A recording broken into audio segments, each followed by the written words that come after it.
Autolus is a British biotech developing next-generation programmed T-cells therapies. We're NASDAQ listed, so consequently here's my standard disclaimer on forward-looking statements, and more information can be gained on the company from the SEC website.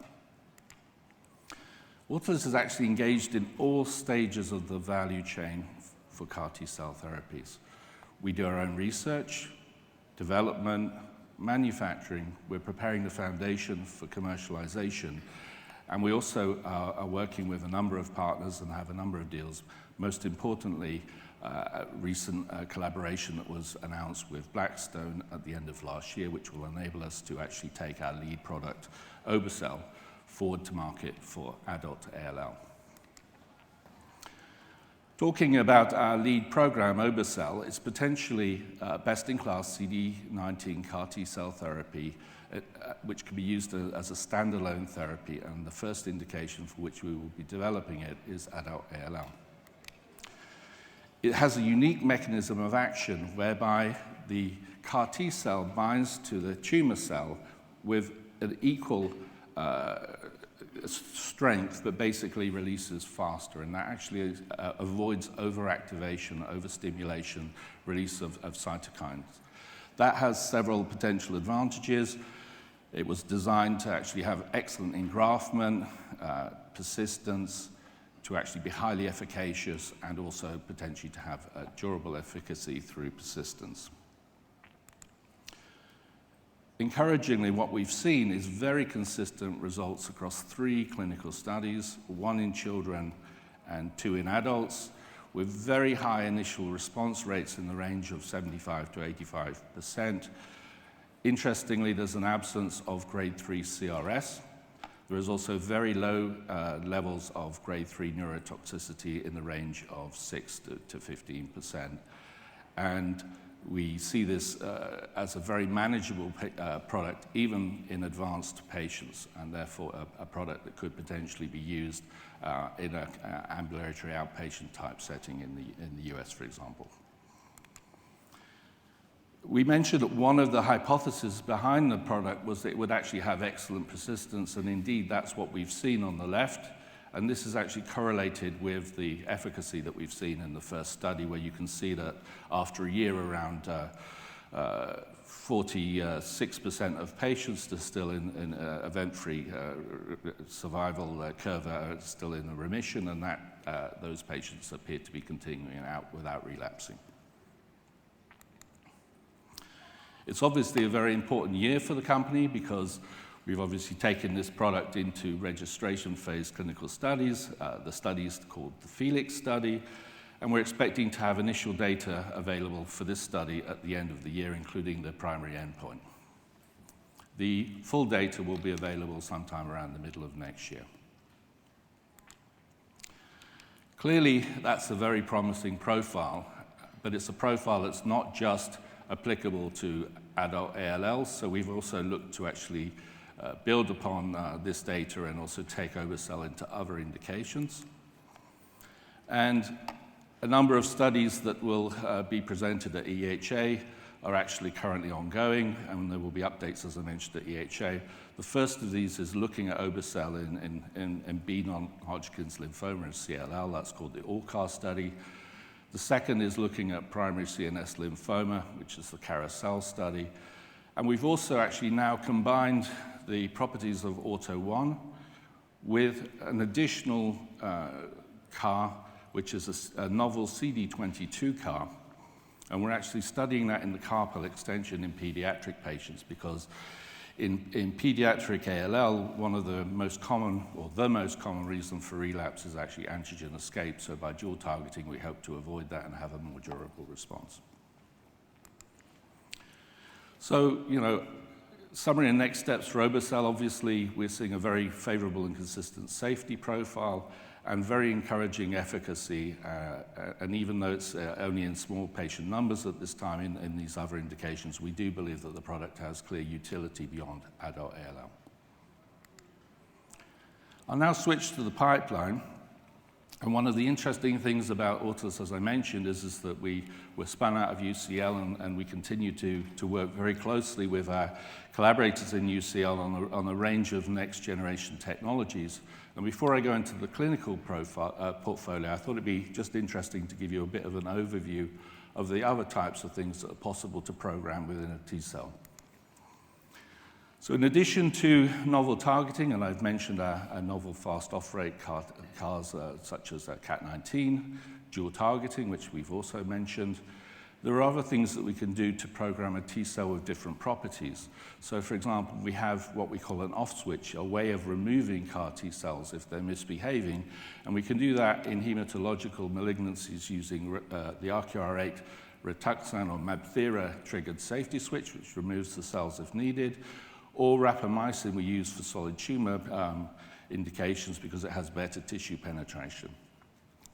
In addition to actually removing the CAR T cells, we can also apply tetracycline to actually uncouple the signaling domain so you can temporarily switch off a CAR T cell if you wish. So it can be active, it can cause maybe adverse events, you want to temporarily pause it.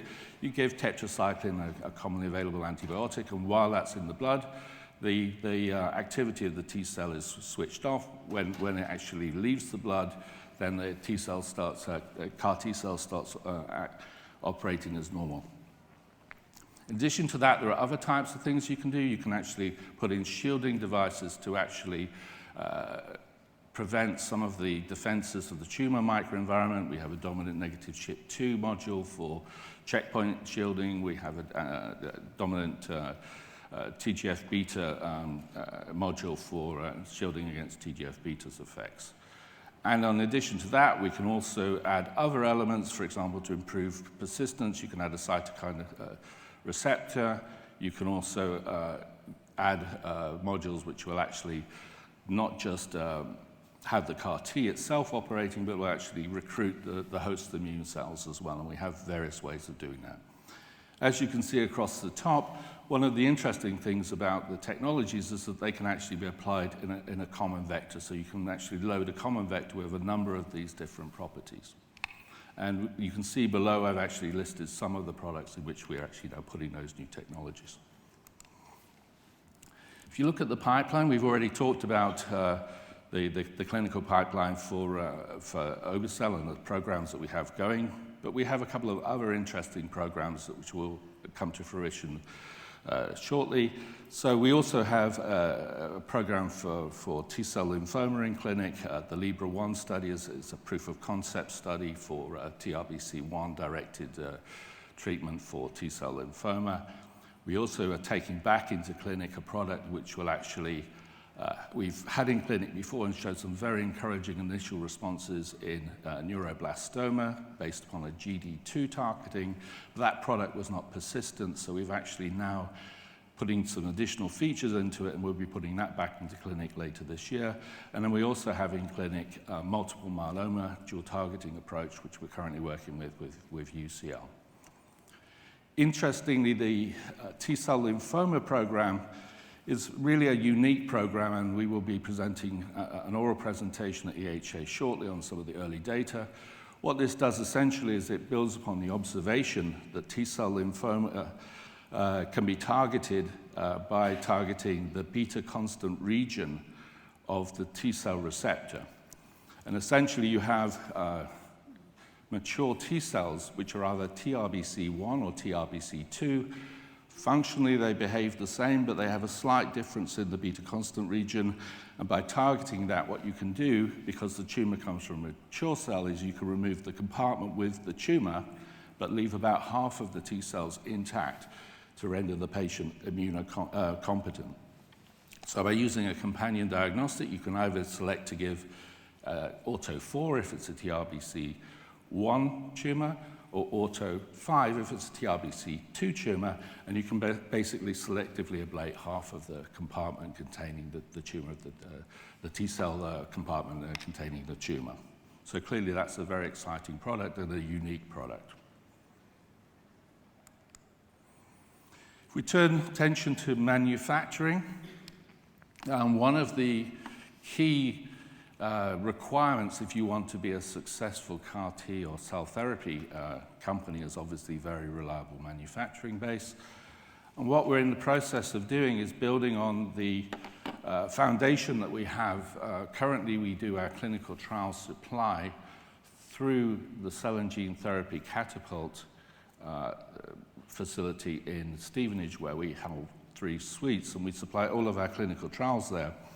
And so what we decided to do in the middle of last year was to essentially double down and take the expertise that we have that built in that area and the team that we built in that area, and rather than reproduce a second site in a different location, rather build our first commercial site actually in Stevenage.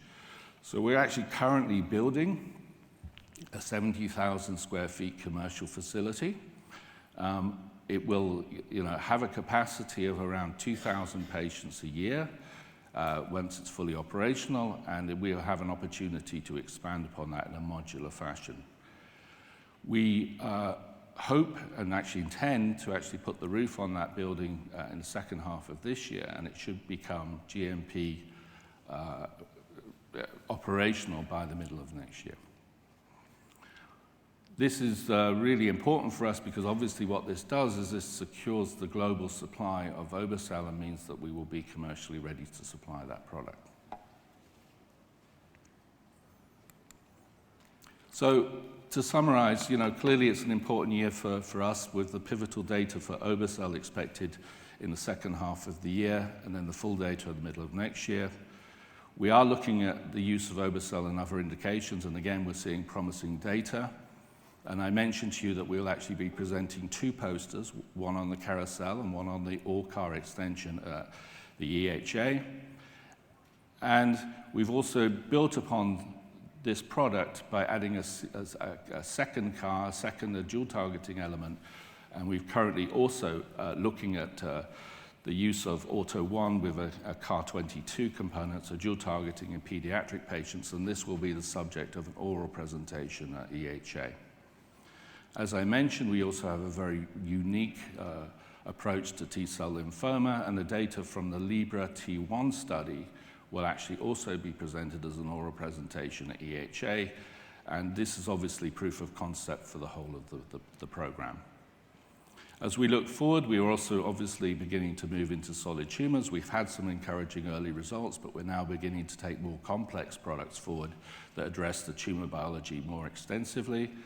And we're also in a position, I'm pleased to say, as the previous speaker told, that we've cash on the hand of around $310 million at the end of last year, and with milestone payments to come from Blackstone agreement, we have cash to take us into 2022, which is a very important thing in these turbulent times. So I'll actually end with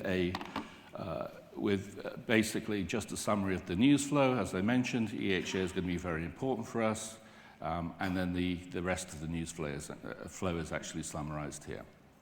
So with that, I thank you for your attention and the opportunity to share some of the exciting news of Autolus with you. Thank you very much.